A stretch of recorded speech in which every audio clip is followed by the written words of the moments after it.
That prisoner put an apple on his own head, but the captain's bullet missed the target. Then it was my turn. I was so hungry, I couldn't stand it. So I took a bite of the apple first. The captain looked very confused. He then raised his gun and aimed at me. Suddenly, my compatriot started singing a German hymn. The captain seemed moved by the song. He actually made an exception and let me and the boy go. But the corporal reminded him that the day's execution quota had been met. So the captain called over a prisoner of war and threw his head away. The next second...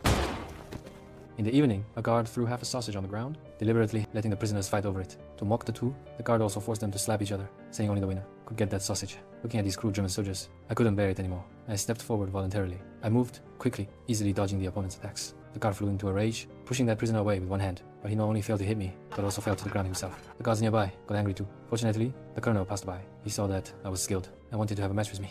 He was a retired boxing champion. Facing his fierce attacks, I kept dodging. Suddenly I seized the opportunity and punched the colonel, but he was not angry at all and even praised my skills. After this boxing match, I got bread as I wished, but I didn't choose to keep it for myself. I shared it with my compatriots. But before the boy could eat it, he started coughing violently. To get medicine for him, I had to beg that colonel, but I forgot he was a German. I had to leave dejectedly, but the colonel fell into deep thought. He took me to see his superior. They could provide me with food on the condition that I boxed for their amusement. They arranged a match for me, and my opponent was a big guy. No one believed I would win. They all bet on the man. Because I hadn't practiced for a long time and suffered from chronic malnutrition, I was beaten back steadily, but as a professional boxer, I quickly regained my rhythm. Finally, I won the match successfully. This time I not only got more bread, but also an easy job. The doctor treated my wounds. I took the chance to speak up quickly and begged for some medicine. The boy felt better after taking it. But what awaited me next were those officers who had lost money. They were very unwilling, so they found a muscular strong man to be my opponent. All the officers came to this match, and they even pardoned some Jews, because they were worried that my brave image would incite more prisoners to resist. They not only wanted to win, but also wanted me to die on the stage. But they miscalculated. The strong man didn't know how to box at all. He only relied on brute strength. In the end, I ended the match with a powerful punch. But those senior officers were even more displeased and became more determined to get rid of me.